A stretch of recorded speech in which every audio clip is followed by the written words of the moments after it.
Comme chaque semaine, je vous emmène découvrir les artisans qui font battre le cœur de l'Hexagone et les lieux qui font son prestige. Aujourd'hui, dans version française, de Rubens à Degas, le musée des Beaux-Arts de Pau nous invite à découvrir ses collections de chefs-d'œuvre des derniers siècles. D'autodidacte à chef étoilé, Guy Martin revient sur son parcours gastronomique dans le prestigieux cadre du Grand Véfour. Célébration décomplexée des matières et des couleurs chez Raoul Mishra qui nous propose une procession opulente et joyeuse. Amandine maîtrise l'art du stuc marbre. Elle agrémente ses techniques de jus végétaux pour un rendu aux teintes naturelles. Et juste avant de rencontrer le chef Guy Martin, tout de suite notre rubrique Pépites. Quand la création efface presque le créateur, c'est ce qu'il s'est passé avec la Happy Birthday Dress de Jean-Louis Berthaud. Jean-Louis Berthaud, né à Paris en 1907. Après ses études aux arts décoratifs et un passage en maison de couture, il est repéré à New York par la créatrice Hattie Carnegie. Elle souhaite qu'il apporte à ses collections une touche parisienne. En 1943, il prend la tête du département costume de la Columbia, puis de celui d'Universal Studios, avant de s'installer à son compte. Il sera d'ailleurs nommé 14 fois aux Oscars dans la catégorie meilleure création de costumes. Mais la tenue qui marquera véritablement sa carrière est un modèle croqué par Robert Mackie. Le 19 mai 1962, le président John Fitzgerald Kennedy fête ses 45 ans. L'icône Marilyn Monroe s'avance sur scène, vêtue d'une robe qui va marquer l'histoire. Plus de 2500 cristaux et 6000 strass par la silhouette ultra glamour de l'actrice. Elle entonne alors le désormais culte « Happy Birthday, Mr. President ». Si à l'époque Monroe fait l'acquisition du vêtement pour 1440 $, en 2016, elle s'envole pour 4,8 millions durant une vente aux enchères. En 2022, c'est sur le tapis rouge du Met Gala qu'elle fait un retour en force, porté par Kim Kardashian. Sorti tout droit des archives pour l'occasion, c'est le buzz assuré. Jean-Louis Berthaud, lui, semble alors déjà bien loin.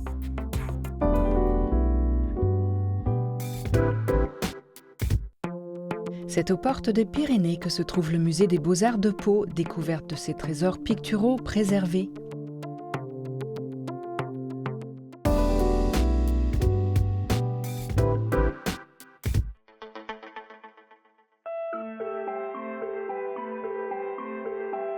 Le musée des Beaux-Arts de Pau, c'est 3000 œuvres, principalement des peintures et des œuvres graphiques sur papier, des estampes, des aquarelles, des dessins, qui se déroulent sur une période allant du XVe siècle jusqu'au XXe, jusqu'à l'époque contemporaine, et qui couvrent une zone géographique qui comporte en fait l'ensemble de l'Europe.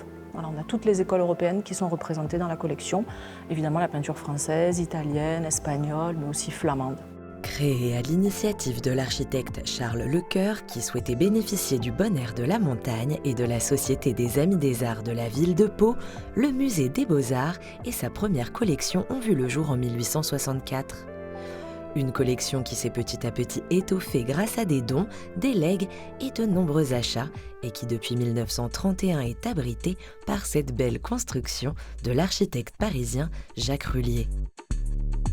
Le musée a occupé différents lieux successifs à partir de 1864 pour finalement être hébergé dans ce bâtiment qui se trouve derrière moi et qui date des années 30, qui est un bâtiment vraiment dans une architecture typiquement art déco avec ce béton, la présence du verre, un répertoire décoratif très sobre, très simple et très épuré caractéristique de l'époque. La visite débute avec les collections de peintures anciennes entre le 15e et le début du 19e siècle. Au détour d'une salle trône un chef-d'œuvre de Rubens qui n'aurait jamais dû être exposé et qui représente Thétis recevant de Vulcain les armes d'Achille. C'est une œuvre majeure qui représente vraiment toutes les caractéristiques de l'art baroque, autant dans le sujet que dans la forme.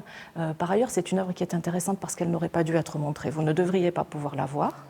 Et à ce titre, elle est exceptionnelle. Il s'agit en réalité d'un modélie. C'est une œuvre qui a servi de modèle, qui est un brouillon, une étude préparatoire à la réalisation d'un cycle de tapisserie. Donc il s'agit là d'un brouillon. un brouillon somme toute très avancé, mais il s'agit d'un brouillon qui n'était pas destiné à être montré au public. Parmi les œuvres exposées, de nombreuses sont régulièrement prêtées au niveau national comme au niveau international, comme cette œuvre d'Edgar Degas intitulée « Un bureau de coton à la Nouvelle-Orléans » et qui revient tout juste d'une exposition à New York. Il s'agit de la première œuvre qu'Edgar Degas a vendue à une collection publique. Edgar Degas avait vendu auparavant des œuvres à des particuliers, mais nous sommes les premiers à avoir fait l'acquisition d'une œuvre à Edgar Degas en tant qu'entité publique. Elle représente l'entreprise familiale de la famille Degas, du côté de sa mère, et que c'est une des rares, voire l'unique représentation de cette entreprise familiale.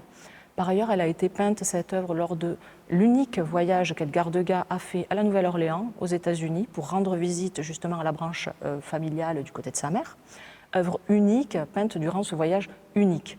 Donc à ce titre, c'est une œuvre absolument exceptionnelle. Le deuxième étage dispose d'un espace dédié à un art plus contemporain, mais est surtout consacré à la peinture du 19e, où l'on retrouve des œuvres du mouvement impressionniste, comme cette peinture de Berthe Morisot. C'est une artiste qui a fait partie du groupe des impressionnistes et qui est une des rares à avoir exposé de la première exposition impressionniste à la dernière. C'est par ailleurs une des premières femmes artistes reconnues par ses pairs. C'est une œuvre majeure qui représente la dame de maison de Berthe Morisot dans la maison familiale à Bougival, maison qu'elle occupait avec son époux Eugène Manet, le frère d'Édouard Manet. Régulièrement et dans un souci de conservation du patrimoine, le musée fait appel à des restaurateurs afin de sublimer des œuvres parfois abîmées par le temps, comme cette œuvre de Louisa Béma. C'est une œuvre qu'on nous demande beaucoup en prêt pour des expositions, donc c'est une œuvre que l'on doit de conserver comme les autres dans un parfait état de conservation. À cette occasion, on a redécouvert des éléments qui étaient un petit peu masqués et entre autres, on a redécouvert ces magnifiques iris qui se trouvent à l'arrière-plan et qui ont développé tout leur violet à l'occasion de cette restauration. Situé aux portes des Pyrénées, le musée des Beaux-Arts dévoile des chefs-d'œuvre picturaux des siècles derniers et abrite depuis 2019 l'École supérieure d'art et de design de la ville de Pau, perpétuant ainsi la transmission d'un patrimoine européen.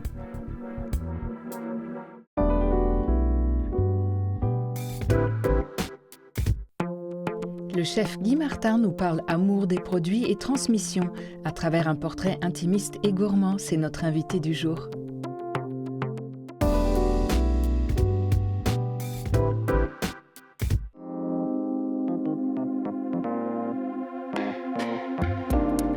Bonjour Guy. Bonjour Katharina. La cuisine, c'est votre passion depuis l'âge de 14 ans. Autodidacte, vous n'avez que la matière et sa transformation en tête. Et c'est cette alchimie qui vous a mené de votre Savoie natale jusqu'au Palais Royal, où vous régnez sur le Grand Véfour depuis 33 ans. La passion, elle est toujours là ? La passion, elle est toujours là. Et ce qui est bien, c'est que grâce aux équipes, grâce aux produits, aux fournisseurs, aux producteurs, mais en fin de compte, chaque jour est différent. C'est-à-dire que quand vous êtes arrivé ici du château de Divonne, vous aviez carte blanche. On vous a dit, vous faites ce que vous voulez. Sauf un plat qui est toujours sur la carte aujourd'hui, qui est un peu votre plat signature. De quel plat il s'agit ? Donc c'est la raviole de foie gras. C'est vrai que c'est une recette que j'ai mis en place, que j'ai commencé au château de Coudray, puis au château de Divonne. Et quand je suis arrivé ici, il y avait une dizaine d'années que je faisais cette raviole. Je n'avais pas envie de la mettre à la carte. Et Jean Tétinger, qui était le propriétaire à l'époque du Grand Véfour, m'a dit vous avez carte blanche, je ne vous demanderai jamais rien. Et quand je lui ai donné ma première carte, il me dit « Et la raviole ?» Je dis « j'ai plus envie de la mettre. » Et c'est la seule chose qu'il m'a demandé, c'est de remettre cette raviole. Et je dois dire, il avait raison, parce que 33 ans après, c'est toujours un best-of. Alors vous avez eu tous les honneurs, les distinctions imaginables, les 3 étoiles, les toques, meilleur chef du monde. Et puis pourtant, un jour, vous avez décidé de tout rendre et de revenir à une cuisine plus simple. Pourquoi ? Bon, c'était un choix... C'est un choix qui n'a rien à voir avec le Covid, qui n'a rien à voir avec l'économie, qui était à plusieurs niveaux. Déjà, étant donné que je ne suis pas un garçon frustré de la cuisine, puisque j'ai eu les plus hautes distinctions, donc je ne me suis pas dit peut-être que j'aurais dû avoir telle ou telle distinction. Et puis, donc de ce côté-là, ça allait bien. Pour l'ego, il allait pas mal. Et après, c'était aussi rendre le Grand Véfour plus populaire, Plus accessible. Plus accessible à un plus grand nombre. Donc on est passé d'un repas gastronomique pour 40 couverts à aujourd'hui à 80 à 100 couverts quand la terrasse est dressée l'été. Originaire de Savoie, le chef Guy Martin, passionné de grands espaces, était plutôt destiné à gravir des sommets et descendre des pentes enneigées, mais le hasard de la vie le conduit dans une cuisine. Et cette rencontre avec la gastronomie chamboule tout. Autodidacte, il débute sa carrière dans les relais châteaux avant d'intégrer les prestigieuses cuisines du Grand Béfour à Paris en 1991 et cumule les distinctions. Après le tumulte du service, le chef travaille sur de nouveaux plats et cherche de nouvelles saveurs. Comme un conteur, à travers ses plats, Guy Martin aime raconter l'histoire du produit et de ses producteurs. Pour moi, cuisiner, c'est beaucoup plus, comme disait Alain Chapelle, que de faire une recette.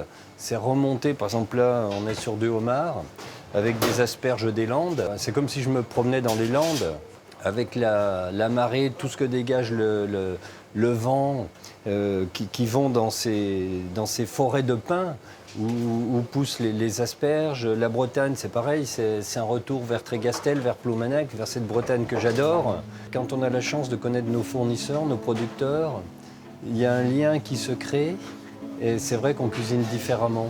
On cuisine différemment parce que derrière chaque produit, il y a un homme, il y a une femme, il y a un travail, il y a des exigences, il y a une région. Et c'est ça aussi qui est bien pour un cuisinier, c'est qu'on suit le rythme des saisons à la rencontre des gens qui travaillent sur ces terres ou sur la mer. Cuisine d'excellence, Guy Martin choisit ses produits avec soin et se déplace régulièrement chez ses producteurs et ses fournisseurs comme Caviari, chez qui le chef achète le caviar Transmontanus, ou au Sietre qu'il propose à sa carte et qu'il fait évoluer au fil des saisons. Ça va bien dans un jus, dans un accompagnement. Là, on a un peu le côté terreux, c'est pas le mot, mais on n'est pas loin. Si, on peut dire terreux. Le français, il a vraiment cette petite pointe de terre à la fin. Ouais. Là, le grain se détache bien, il est fin. Quand on claque au palais, le grain, il s'épanouit bien. Voilà. Et puis après, ça remplit la bouche. Ça remplit la bouche, c'est royal. On le sait, Guy, vous êtes précurseur du bio. Vous êtes en bio depuis très très longtemps. Comment ça se traduit aujourd'hui concrètement, notamment pour des produits comme le poisson qui deviennent de plus en plus rares? Les produits deviennent rares, notamment pour la pêche. Donc, d'abord, c'est au niveau de la pêche, c'est de bien suivre les mouvements des poissons. Donc, déjà, pas acheter certains poissons quand ils vont frayer, quand ils vont faire des œufs. Le thon, pendant un moment donné, je l'ai arrêté dans tous mes restaurants. On a envoyé des alertes d'arrêter le thon parce qu'il y avait des difficultés d'approvisionnement. En ce moment, c'est sur l'oursin, on va arrêter l'oursin et pendant peut-être plusieurs années, je ne sais pas, on va l'arrêter. Ça va dépendre vraiment de nos pêcheurs, de ce qui se passe dans le monde entier. Alors là, autant on essaye d'avoir des produits vraiment locaux, de paysans proches de chez nous, autant sur des poissons, par exemple, qui peuvent venir du monde entier, quelles sont les tendances. Et l'implication du bio ou de la culture raisonnée me semble normale. Puisqu'il faut faire attention à son alimentation. Et le cuisinier, il a envie de donner le meilleur à son client.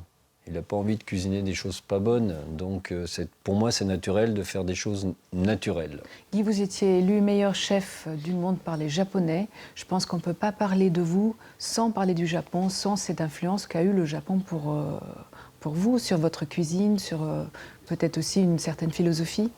Alors, ce que j'ai aimé au Japon, oui, je remercie les Japonais de m'avoir élu meilleur chef du monde, mais après c'est au quotidien qu'il faut être le meilleur. Mais le Japon m'a rapproché de ma Savoie natale par le côté minéral des choses, le côté de la pierre et que je retrouvais en montagne.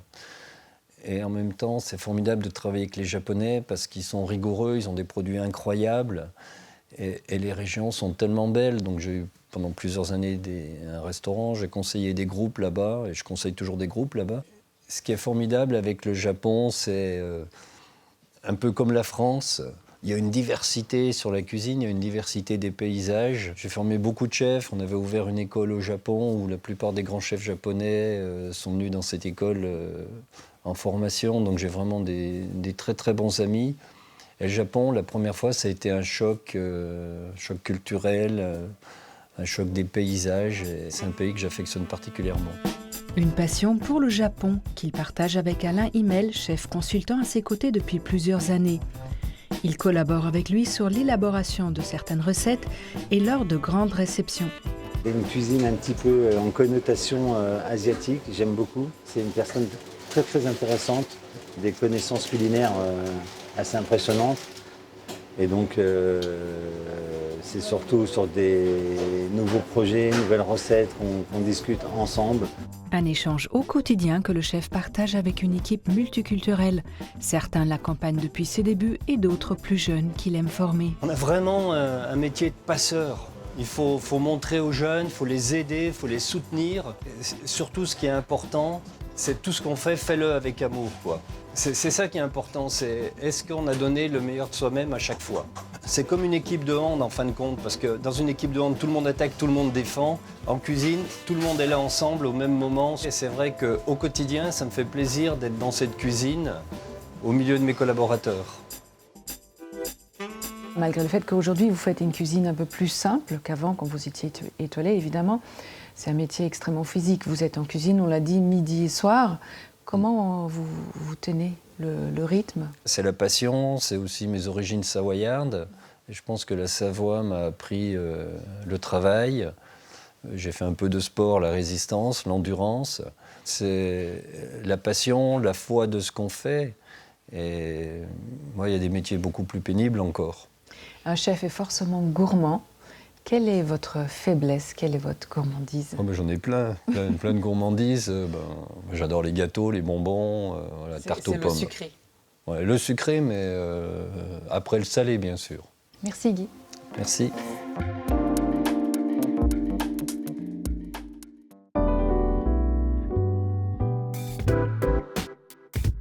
Raoul Mishra célèbre le vivant avec une collection qui met en avant les richesses de l'artisanat indien, découvert dans En Mode.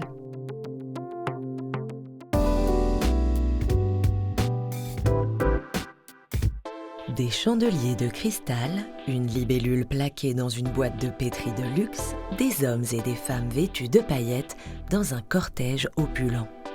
Mais où sommes-nous ? À un défilé haute couture assurément, celui du créateur indien Raoul Mishra pour le printemps 2024. Il nous emmène dans le monde des insectes, des reptiles, du peuple qui habite les profondeurs de la Terre. Drôle de thème pour un créateur de mode, mais après tout, la clientèle du luxe et les papillons de nuit ont en commun d'être attirés par la lumière. Alors Raoul Mishra en a étudié les moindres détails pour mieux les magnifier, les anoblir, les glamouriser à l'extrême. Pourquoi ? Parce que selon lui, l'homme a besoin de modifier ses perspectives sur ces créatures indispensables à la survie de la planète. N'y voyons pas une leçon solennelle d'écologie, mais plutôt un hommage humoristique à des espèces qu'on a tendance à regarder avec effroi plutôt qu'avec respect et attention. Alors il nous plonge dans la géométrie d'un nid de serpent, brode une colonie de libellules sur une robe de soirée, évoque des nuées d'insectes attirés sous une lampe à la nuit tombée. Si Raoul Mishra peut laisser libre cours à ses fantasmes d'une biodiversité étincelante, c'est qu'il a derrière lui les artisans les plus pointus des ateliers indiens.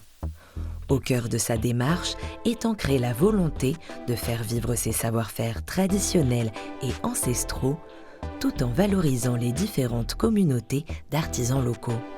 Ce sont ainsi des dizaines de milliers de perles, de cristaux et de fils qui sont travaillés par des mains savantes pour chacune de ces collections, dont l'esthétique flamboyante évoque aussi les traditions vestimentaires indiennes, maximalistes et colorées. Des cascades de soie plissée, des rideaux de perles sur du satin, des robes en voile finement rebrodées et des turbans taillés dans des tissus précieux. De quoi mettre un petit coup de pied dans la fourmilière de la haute couture parisienne en proposant une collection décomplexée qui ne cache pas son amour du toujours plus, des nœuds géants et des matières brillantes. Le créateur n'hésite pas à broder des lézards sur un jean, à exagérer les épaules comme un squelette de coléoptère, à sublimer dans une dentelle dorée les treillis des fenêtres d'un jardin indien. Même le voile de la mariée prend des airs de moustiquaire. Une démonstration d'audace, de glamour et de savoir-faire, servie par un message on ne peut plus clair. Accordons aux vivants le respect qu'ils méritent, avant de ne plus pouvoir l'observer que figé à travers la vitrine d'un musée d'histoire naturelle.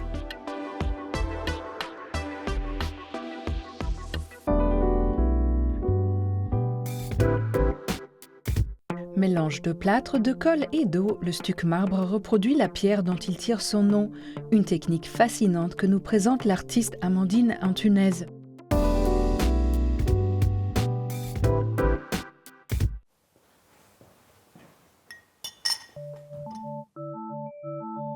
Le stuc marbre, c'est une technique qui est assez ancienne. C'est un mélange de plâtre, de colle naturelle et de pigments qui forment une pâte et qui vise à imiter le marbre en fait, mais c'est du plâtre. Donc on le trouvait très souvent dans les palais, enfin voilà, dans les églises, etc. Moi aujourd'hui je la travaille un petit peu différemment. Je vise pas forcément à imiter une pierre, mais juste à travailler avec des jus de plantes et voir cette coloration, comment elle vient s'insérer dans le stuc. À 30 ans, Amandine Antunes décide de reprendre ses études et c'est à l'école de l'art et la matière d'Albi qu'elle découvre la technique du stuc marbre. Totalement fascinée par le médium, elle décide quelques années plus tard de créer son atelier à Pau en 2018. Intriguée par la teinture végétale, elle commence petit à petit à allier les deux univers.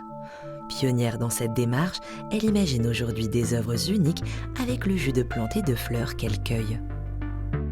Très vite, en fait, j'ai commencé à tester des plantes que j'avais à proximité de l'atelier, donc en fait des plantes invasives, des choses que je trouve durant toutes les saisons.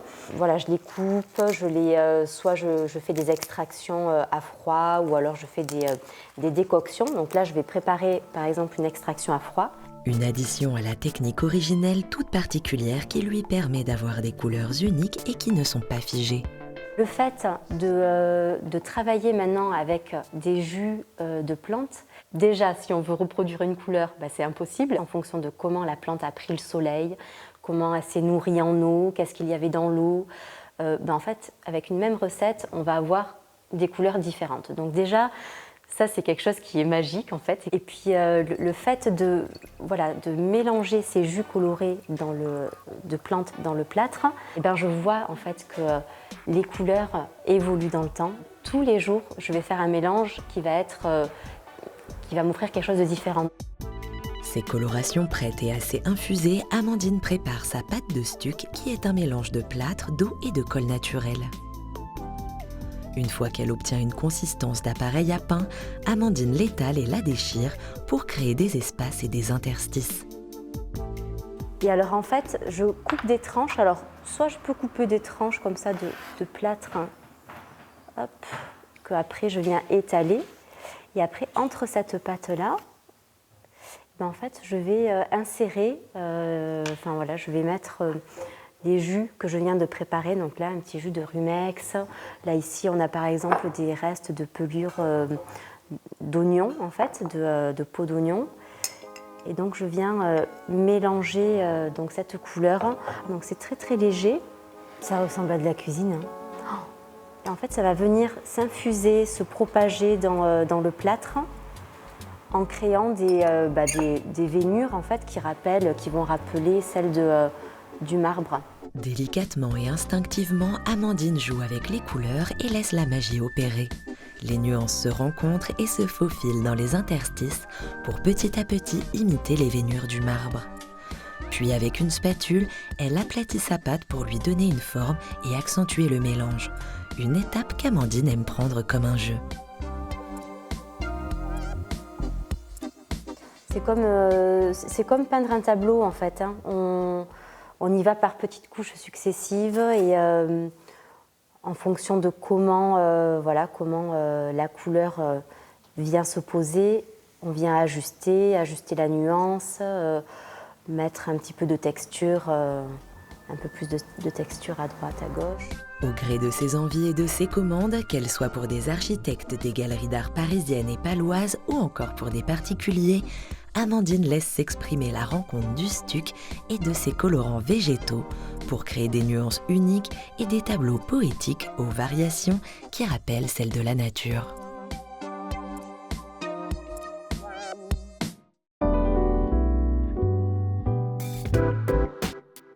Version française est déjà terminée, mais on se retrouve très vite pour toujours plus de découvertes. Bye!